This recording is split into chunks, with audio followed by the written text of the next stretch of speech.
अवविरत नित बंदो भक्त उदार भक्त दुर्गाचरण। दुर्गाचरण बंगाल के एक गांव में जन्मी थी। उनके पिता व्यापार के लिए कलकत्ता आकर बस गए। दुर्गाचरण की शिक्षा कलकत्ता हुई। दुर्गाचरण ने लगभग 1.5 वर्ष होम्योपैथिक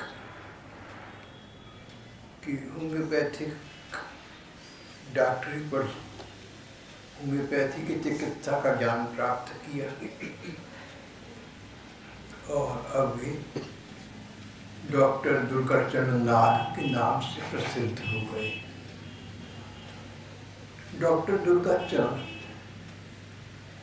प्रसिद्ध हो गए 2 कारणों से। पहला तो ये कि उनकी वृत्ति वैराग्यपरक थी।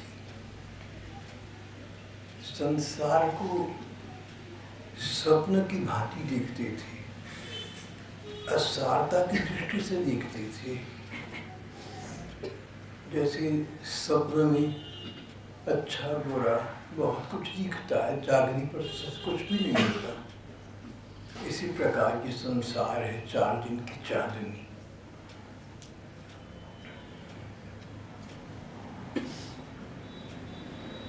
संत महात्माओं से मिलती थी, अपने साथ के लड़कों से गपशप नहीं टिकाती थी। महात्माओं के अनुभव सुनकर उससे लाभ उठाती थी। एकांत में उसका चिंतन करती थी।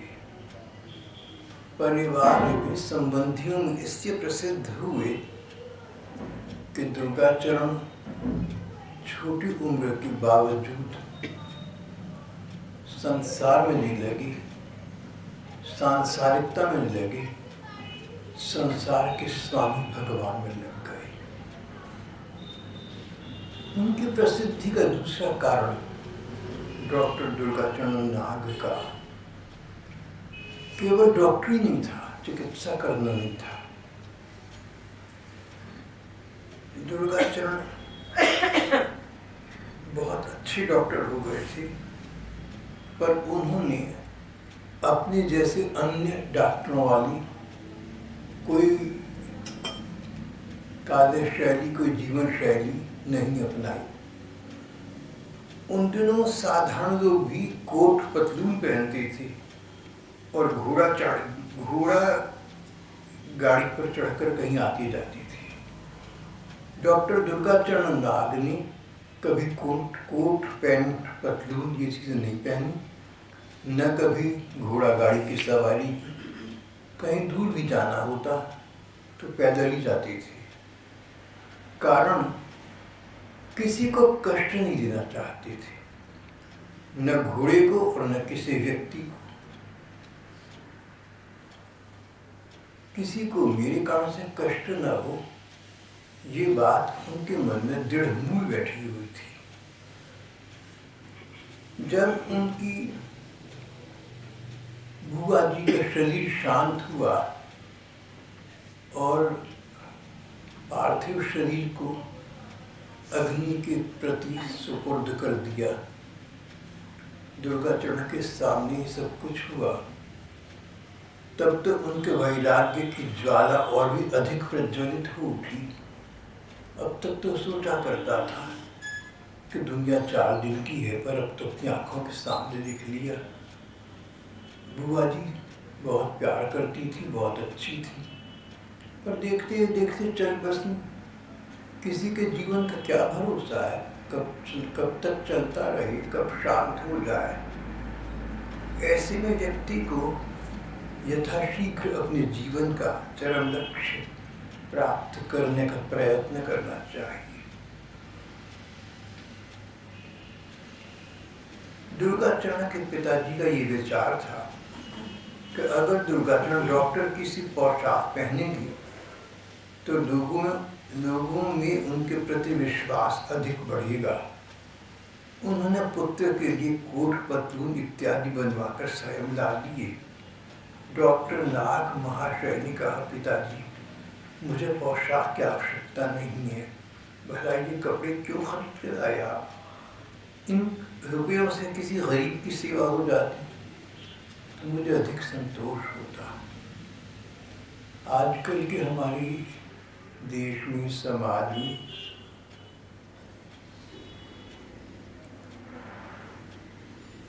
अपना उत्सर्ग करके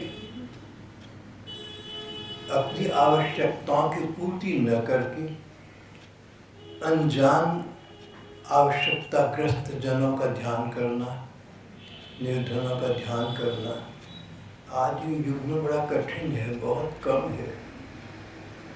अधिक तो उस समय भी नहीं रहा होगा, पर कुछ लोग ऐसे थे जो दूसरों के दुख को अपने दुख से अधिक मानते समझती थे। उसके लिए, उनके सुख के लिए, उनके दुख निवारण के लिए स्वयं कष्ट उठाने को तैयार हो जाती थी।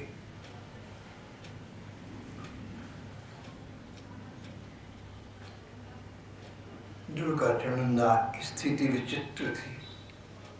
मोहल्ले में कहाँ कौन बीमार है इस बात की खोज करते, पता लगाते। मोहल्ले में कहाँ कौन बीमार है पता लगाते कि किसके पास खाने को नहीं है। जानने का प्रयत्न करते कि आसपास दुखी कौन है और अपनी सामर्थ्य शक्ति के अनुसार उस व्यक्ति की सेवा करने में न चूकते।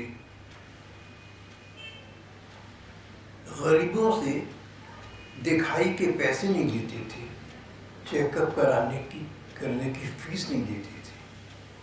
गरीबों से दिखाई के पैसे न लेते और अधिक गरीब देखें तो दवा के दाम भी न देते थे। कई बार तो पथ्य का सामान भी अपने पास से देते। किसी रोगी से कहते तुम्हें अमुक फल खाना चाहिए, उदाहरण के लिए। देखा कि रोगी तो निर्धन है, ये फल कहाँ चला आएगा, तो पास से पैसे निकाल कर देते, भैया फल लेता जाइए, तुझे ये खाना चाहिए।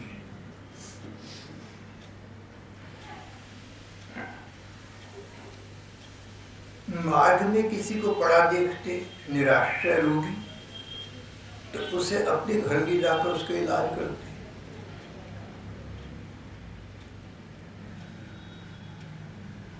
एक दिन एक गरीब रोगी के घर गए, देखा उसकी सेवा करने वाला कोई नहीं है। 4 घंटे वहां ठहरे रहे, इसको दवा देती रहे, सेवा करते रहे। रात को फिर उसे देखने गए, देखा उसके पास तो टूटी फूटी झोंपड़ी और बदन पर ओढ़ने को एक कपड़ा, ये कठिनाई से है। बड़े दुखी हुए, अपनी ऊनी चादर उतार कर उस रोगी को उड़ा दी और धीरे से निकल कर चले गए। प्रातःकाल उसको देखने गए, उसने कृतज्ञता प्रकट की, डॉक्टर साहब आपने अपनी चादर मुझे उड़ा दी। बोले भैया हम तो भाई भाई हैं,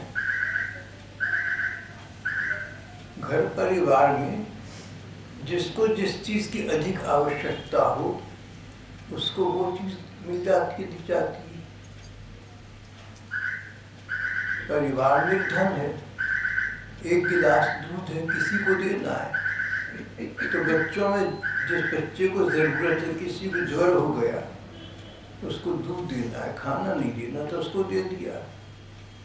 जिस प्रकार किसी परिवार में कोई भी वस्तु आवश्यकताग्रस्त सदस्य को दी जाती है, इस प्रकार कल रात इस ऊनी चादर की आवश्यकता तुम्हें अधिक थी भैया, इसलिए तुम्हें दी गया। इसमें कोई एहसान जताने की या एहसान मानने वाली बात नहीं है।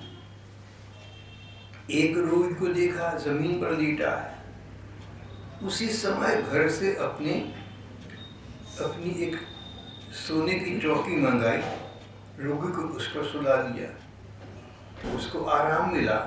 ये बड़े प्रसन्न हुए।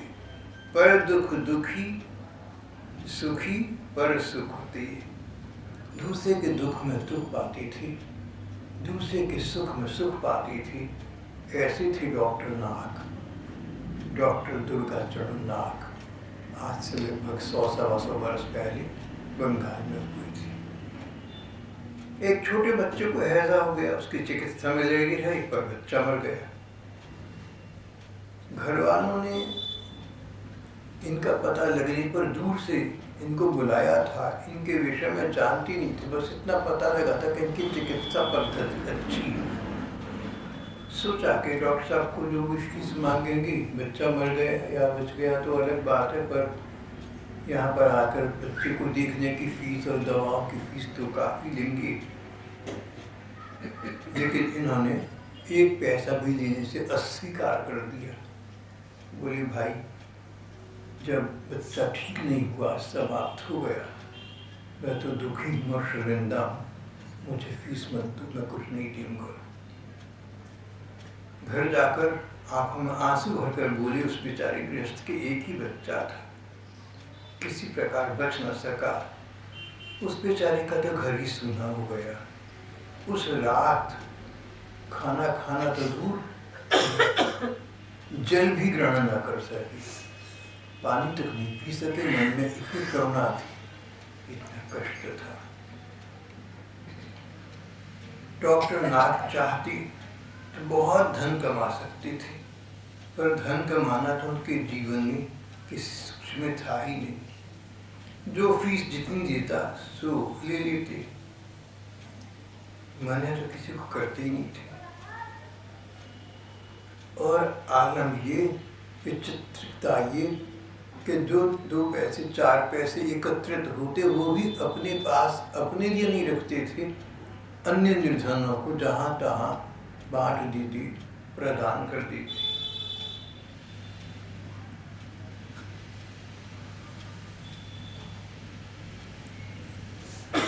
डॉक्टर दुर्गा चरण का विश्वास था इस वेदवाणी में, अतिथि देवो भव।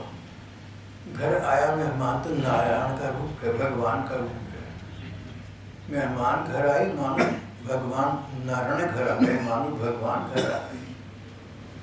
तो 125-150 वर्ष पहले मेहमान का स्वागत तो सभी लोग करते थे प्रायः, पर डॉक्टर दुर्गा चरण नाग तो कोई अनजान व्यक्ति भी आ जाए तो उसका भी स्वागत करते थे, और उसका स्वागत सत्कार ऐसा करते कि स्वयं कष्ट उठाना पड़ता तो उठा लेते।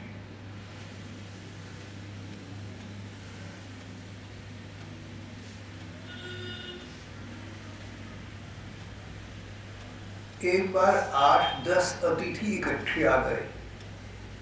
उस समय इनके अपने पेट में उदरशूल हो रहा था, बहुत जोर का दर्द हो रहा था। इन्होंने उन अतिथियों को बताया भी नहीं, और पुली के सिर पर सामान रखकर लाने का इनका नियम था नहीं, इससे स्वयं उठाकर लाए।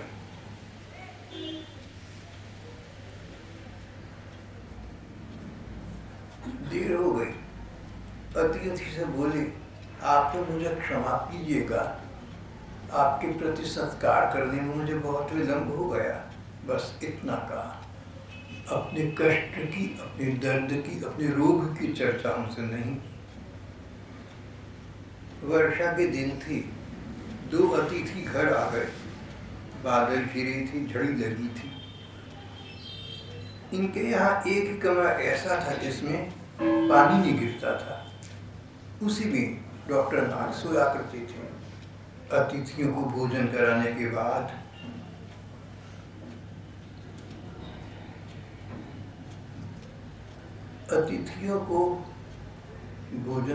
के बाद इन्होंने अपनी धर्मपत्नी से कहा, देवी, हम लोगों का परम सौभाग्य जो भगवान स्वयं हमारे घर अतिथि के रूप में पधारे हैं, उनकी जो तनिक सा कष्ट हम सह सकते हैं ना, आओ हम लोग बाहर दीवार के नीचे बैठकर भगवान का रात भर भजन करें, इनको अंदर सोने दें। पत्नी इनकी भांति उदार हृदय और भगवान के प्रति भक्ति भाव रखने वाली थी। उसने बड़ी प्रसन्नता से हाँ में हाँ मिलाई दोनों पति पत्नी बाहर रहे, भगवान का भजन करती रही। और आलम ये विचित्र बात ये कि अतिथियों को ये बात इन्होंने पता न लगने दी कि हम कहीं बाहर खुले में सोए हैं।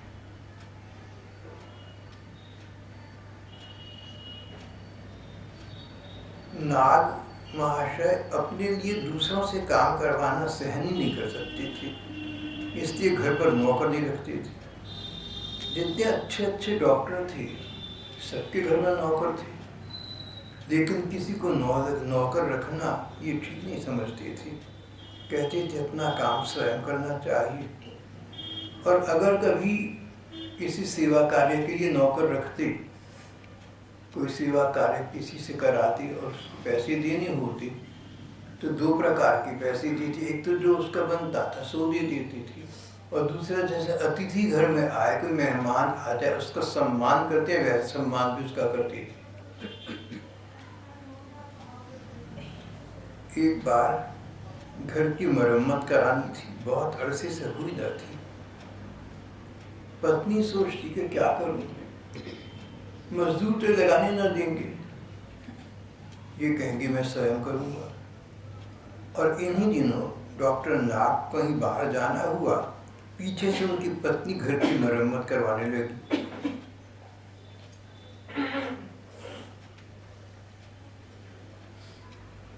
जब डॉक्टर नाग वापस आए, उस समय एक मजदूर काम कर रहा था।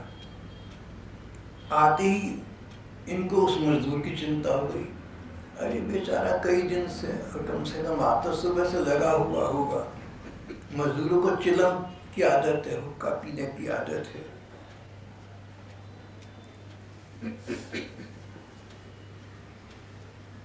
इन्होंने चिलम भर दी और उसे चिलम तो दे ही दी, और साथ में पंखा भी, हवा भी करने लगी कि भैया इतना तो करता है।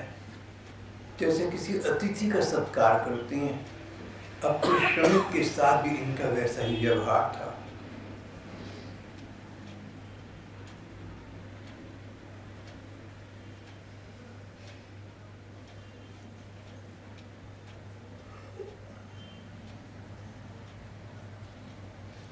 थोड़ी देर बाद उसे पूरे दिन की मजदूरी देकर विदा कर दिया। जल्दी वापस घर भेज दिया, पूरे दिन की मजदूरी भी दे दी। इनका हृदय करुणा विगलित था। हमारा आधुनिक मन इन बातों को सुनकर बहुत तर्क वितर्क कर सकता है। हम सोचेंगे कि क्या किसी श्रमिक से काम नहीं लेना चाहिए? अगर हम नौकर नहीं रखेंगे तो जिनको नौकर नहीं रखा वो बेचारे नौकरी कहाँ करेंगे, भूखे मर जाएंगे। नौकर को तो नौकरी चाहिए। हमने रख दिया तो अच्छा किसी का काम हो गया। या हम सोचेंगे मजदूर काम कर रहा है, सभी लोग अपना अपना काम करते हैं, सभी मेहनत करके रोटी खाते हैं, तो मजदूर पूरा दिन मजदूरी करके पैसे ले तो कोई बात नहीं, पर आधे दिन में उसको छोड़ देना, पूरी मजदूरी देना, ये कौन सी समझदारी या आवश्यकता है? अगर ये इस प्रकार करेंगे तो शेष मजदूर भी बिगड़ेंगे। वो अन्य मालिकों से कहना शुरू कर देंगे आधे दिन के, पौने दिन के बाद के महाराज पैसे जो चलते हैं, तो क्या होगा? ये सब प्रश्न हमारी आजकल मानव मन में, आधुनिक मन में आ सकते हैं। इसके दो कारण बताए गए हैं। एक तो ये कि आजकल हमको सोचते बहुत है, तर्क वितर्क बहुत करते हैं।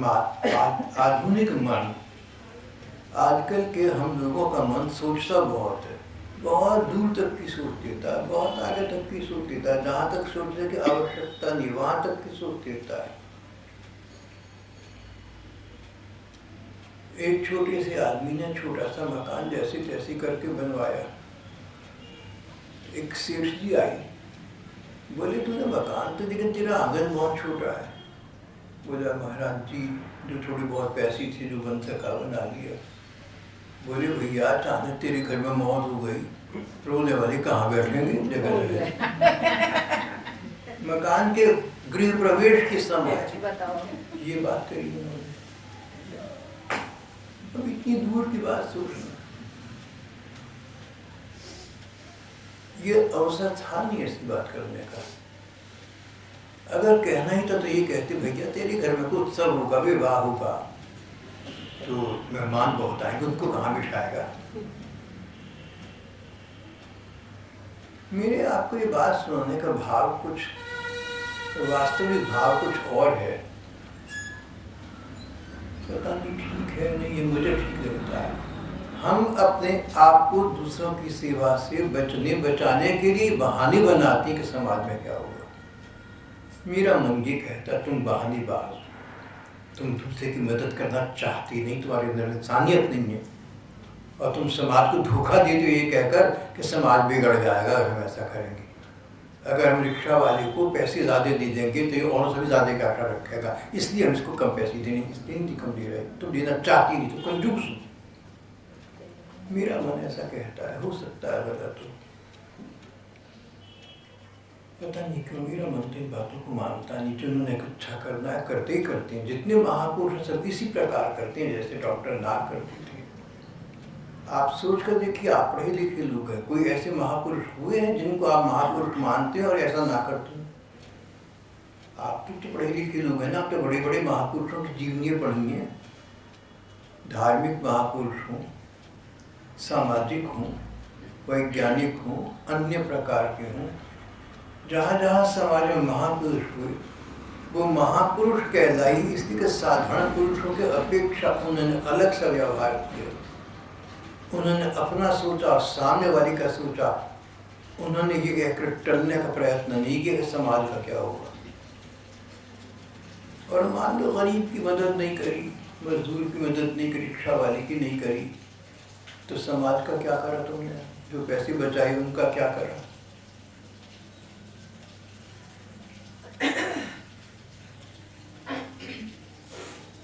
मुझे तो लगता है कि हम लोग अपने को बचाने के लिए समाज की बातें करने लगते हैं। अगर हम रिक्शा वाले को ज़्यादा पैसे दे देंगे तो सभी रिक्शा वाले सभी अपने मालिकों से अधिक पैसों की आशा रखने लगेंगे। अगर हम मजदूर को आधे दिन में छोड़ देंगे, पूरी मजदूरी देंगे तो सारी मजदूर बिगड़ जाएंगी। कैसे काम चलेगा देश का?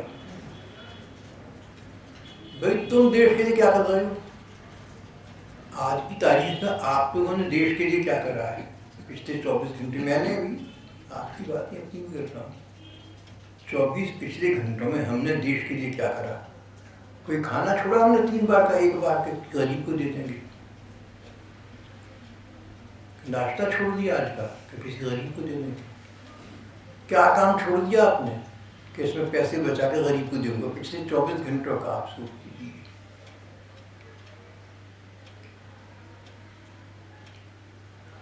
अल्लाह भगवान के सामने अपनी पूरी जिंदगी का हिसाब देना होगा।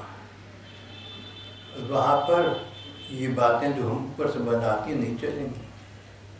अंतर्यामी भगवान हमारी मन की गहराई को जानते हैं। Action shall be judged by motives, हादिस में कहा है, इस्लाम धर्म में कहा है।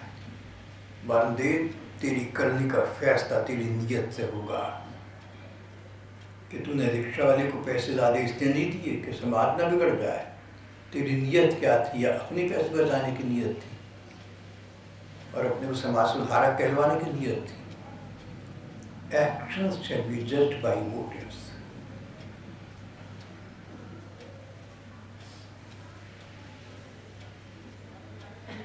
ये सब मेरे अपने निजी विचार हैं जो घटना में आपको सुना रहा हूँ, प्रकाशित यहाँ पर ग्रंथ में है, उसमें तो ऐसा लिखा नहीं है, लेकिन जो मुझे विचार आया सो मैंने आपसे कहा। हनुमान प्रसाद पोद्दार थी, गीता प्रेस गोरखपुर के आदि संपादक, निजी जीवन में उच्च कोटि के भगवत भक्त थे। लाखों हजारों लोग प्यार से उन्हें भाई जी कहते थे। कहीं परदेश गए एक बार, बड़ा स्वागत सत्कार हुआ, बड़ी भीड़ एकत्रित हो गई उनके चारों ओर। वे शाम को कहीं लेटे तो उनके पास एक औरत आई, उनसे कुछ बात करने लगी रोकर। और दूर से लोगों ने देखा कि भाई जी ने उसको कुछ पैसे दिए, वो चली गई। पूछा तो बोली बेचारी की लड़की छोटी है और उसकी शादी भी करनी है, उसको कोई बीमारी ख़ास हो गई है, उसके इलाज के लिए पैसे तक नहीं है, गरीब क्या करती, तो मेरे पास तो 2 पैसे थे, मैंने उसको पकड़ा। सभी लोगों ने एक समय कहा भाई जी वो औरत तो सबको पता है कि हर एक नए आदमी से यही बातें करती है, आप देखिए उसकी बेटी चंगी है, बिल्कुल स्वस्थ है। भाई जी का चेहरा खिल गया, बोले मैं चाहता था कि मेरे 4 पैसों की मदद से उसकी लड़की स्वस्थ, अब बिल्कुल स्वस्थ है, बिना पैसे खर्चा, चलो ये पैसे उसके कहीं और काम आएंगे, भगवान ने अच्छा करा। देखिए जो भगवत जन है, जो महापुरुषों का दिमाग ऐसे काम करता है।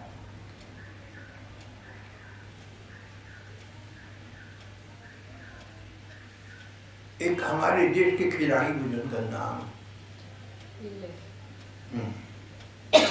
पीले पीले पीली पिल्ले ऐसा कुछ नाम था, बड़ी थी,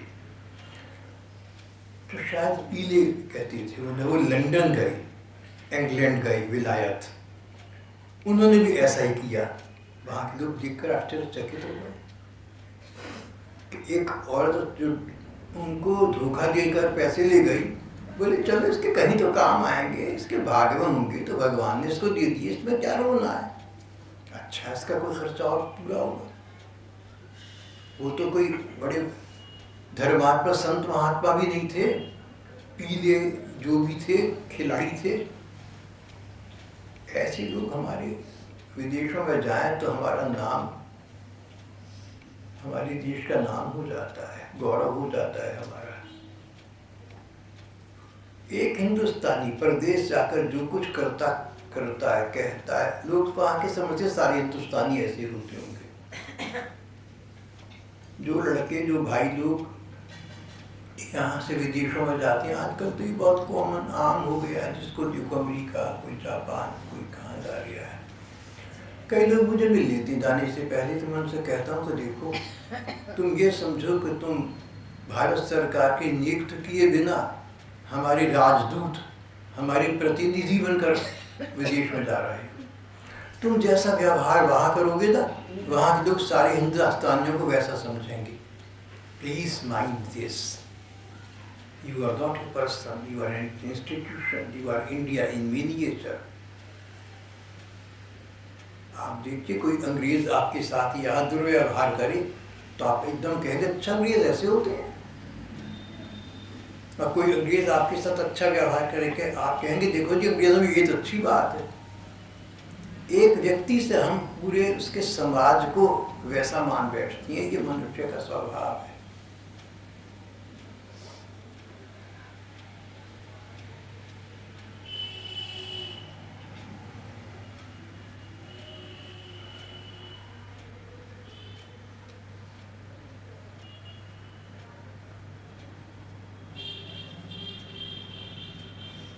डॉक्टर नाग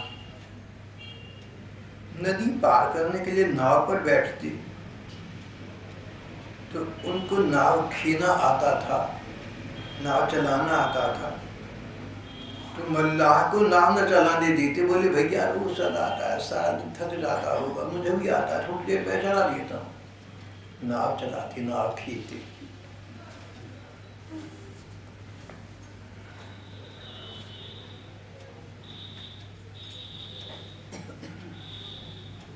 बंगाल में मांस मछली खाना बुरा नहीं समझा जाता। मछली खाना तो वो लोग अपना जन्मसिद्ध अधिकार समझते हैं और उसको मांसाहार में नहीं मानते। ये मांसाहार है, मीट ईटिंग ऐसा नहीं समझते। बहुत से लोगों की राय में हम लोग भी ऐसे हैं। वो कहते हैं इनको देखो गंभीरा वालों को, दूध पीते हैं, खाना खाते, पता नहीं कितने जर्म्स इनके अंदर जाते, अरे ऊपर कपड़ा रखो भैया। मतलब ये कि अपने अपने दिमाग, अपने रिवाज है। तो बंगाल के अधिकांश लोग मछली खाने को मांसाहार के अंतर्गत नहीं मानते। डॉक्टर नाग कई बार इन्होंने मछली बेचने वाले से मछलियां खरीदकर तालाबों में वापस डाल दी। एक मैंने और भी सज्जन का पढ़ा था, वो पक्षी बेचने वालों से पक्षी खरीदकर उन्हें उड़ा दिया करते आसमान में। यहाँ पर जो बात चल रही है ना, आप लोग उसको ये ना सोचें कि प्रसंग, ये ना सोचें कि घटना क्या घटी, किसने क्या किया। आप ये देखें करने वाले की नीयत कितनी नेक थी। यहाँ ये बात चल रही है कि आपको और हमें अपना स्वभाव इतना कोमल बनाना चाहिए कि दूसरे के दुख से हम दुखी हों और अपने दुख से उतने दुखी भले ही ना हो। स्वभाव की बात चल रही है, व्यवहार तो बात की बात है। व्यवहार जैसा उचित समझो, जैसी स्थिति हो, जैसा समाज हो, सो बात है। पर स्वभाव की बात है, करुणा।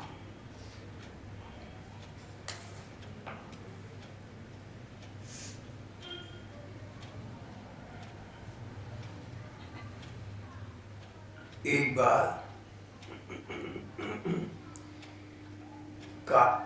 बार नारायणगंज के पाट के कारखाने के कुछ साहब लोग, कुछ अंग्रेज लोग परिंदों का शिकार करने के लिए देवभोग नाम के स्थान पर आए। बंदूक की आवाज सुनकर ये भागे गए, हाथ जोड़ जोड़कर प्रार्थना करने लगे कि आप लोग पक्षियों को आप इस प्रकार से शिकार न करें। उन लोगों ने अनसुनी समझ कर दी बात, उनके लिए साधारण सी बात थी, इनको जिल्ला पागल होगा ऐसा समझ दिया। तो इन्होंने साहब का हाथ पकड़ के ऐंठ दिए, बोले खबरदार जो तो बंद कर लाई, और बंदूक छीन कर अपने साथ घर ले गए। अंग्रेजों का जमाना था, अंग्रेज तो अपने आप को ज्यादा तो थे चलो, लेकिन पता नहीं क्या समझती थी, अपने को खुदा समझते थे। मालिक लोग सब जगह ऐसा करते हैं। तो उन्होंने देखा कि बंदूक छीन कर ले गया, कौन आदमी है? अंग्रेज लोग, इनका राज ऐसा था, न दलील न अपील न वकील, मतलब वकील भी इनके, दलील भी इनके, अपील भी इनकी। न्याय वो है जो ये मानते हैं, न्यायकर्ता भी स्वयं, और न्याय का निर्णय दे जमीन का काम, मानो भगवान। अंग्रेज लोगों ने हिंदुस्तान के साथ ऐसा करा ही करा। लेकिन जहां भी किसी व्यक्ति या वर्ग के हाथ में सत्ता आई, उसने अपने अधिदस्त जनों के साथ इस प्रकार के अत्याचार और अन्याय किए हैं।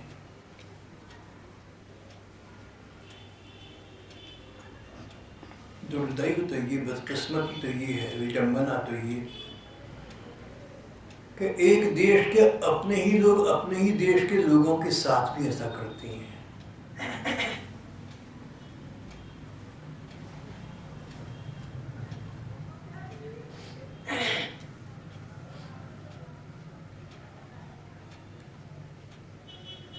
भारत के प्रधानमंत्री बने थे, शायद वो राजा कहलाती थी राजस्थान, वीपी सिंह उनका नाम था। उन्होंने शूद्रों के लिए या नीच कहलाने वाली जातियों के लिए कुछ संरक्षण विशेष किए थे। उसके देश में एक प्रकार का विद्रोह सा हुआ था।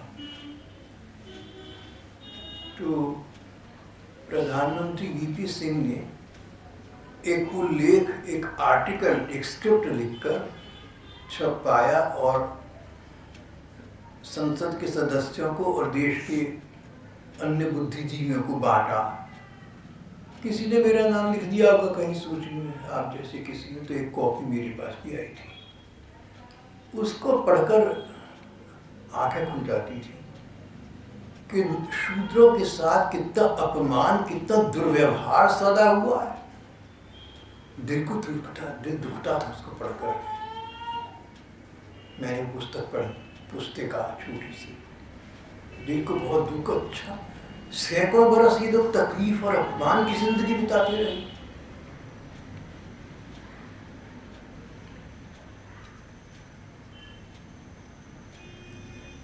ये तो अलग बात हो गई। सूरत भान अम्बाला के थे और भारतीय लोकसभा के उपाध्यक्ष थे। बाद में कई राज्यों के राज्यपाल भी रहे। फिर बहुत बाद में वो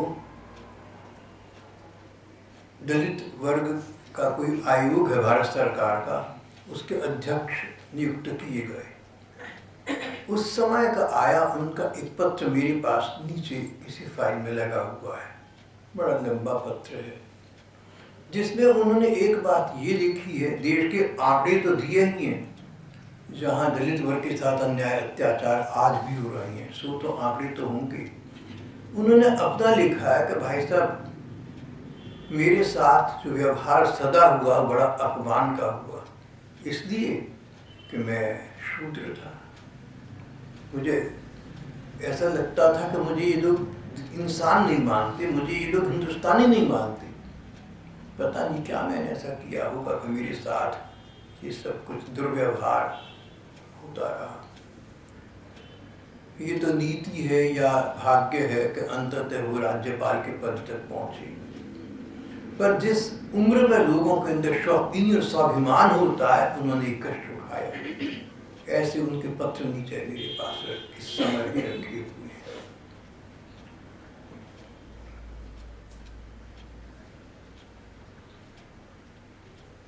कभी कहीं कोई टीवी वाले मेरे सत्संग कहीं अपनी टीवी पर लगा देते हैं तो और भी लोग देखते हैं। उनको कोई शक न हो, उनके सामने बात निर्विवाद सत्य साबित हो सके, इसलिए मैं आपको बताता हूँ कि मेरे पास तो फाइल में चिट्ठियाँ नीचे रखी हुई हैं। आप लोग हो या अगर टीवी पर आता हो तो उस पर देखने वाले कोई भाई हो तो मेरे से वो चिट्ठी आकर देख सकती हैं।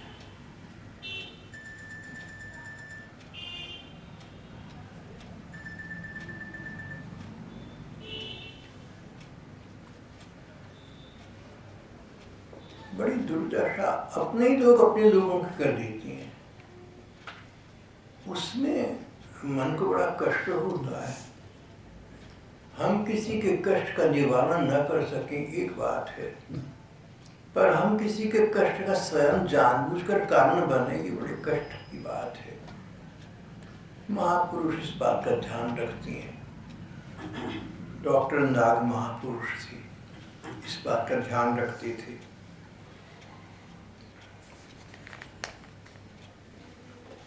घर आकर कारखाने के एक मजदूर को इन्होंने सारी बंदूकें वापस कर दी और कहा कि जिन मालिकों के हैं, जिन साहब लोगों के, उनको दे दो और उनको बोल दो कि अगर दोबारा यहाँ पर ऐसा करेंगे तो हम फिर यही करेंगे। बहादुर व्यक्ति थी। सरकार के अफसरों से ये मैसेज, ये संदेश भेजना, दिलवाना। जो व्यक्ति लेकर गया उसने उन साहिब लोगों को इनके निजी चरित्र के बारे में बताया कि भैया ये तो अपनी रोटी दूसरे को दे देते हैं, अपने मुंह का गस्ता दूसरों को खिला देते हैं। इनके बारे में बहुत कुछ बताया। साहिब लोग बहुत प्रसन्न हुए, बोले कह देना आगे से हम इस इलाके में कम से कम शिकार नहीं करेंगे। जिनके हाथ में सत्ता थी और विदेशी लोग थे, उन तक पर इनकी सज्जनता का प्रभाव पड़ गया। वे लोग उसके बाद इस इलाके में कभी नहीं आए। उनकी इनके प्रति ऐसी श्रद्धा हो गई थी। डॉक्टर नाग प्रसिद्ध स्वामी रामकृष्ण परमहंस के प्रति बहुत श्रद्धा का भाव रखते थे।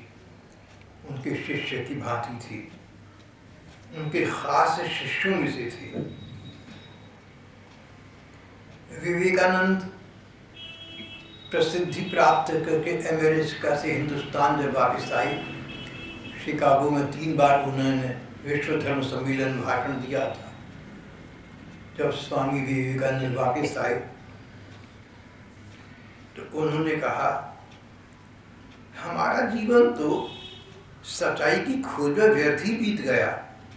हम लोगों में एक नाग महाशय ही ऐसे हैं जो परमहंस रामकृष्ण देव की सफल संतान है, जिन्होंने स्वामी रामकृष्ण के मन की बात को पूरा किया है।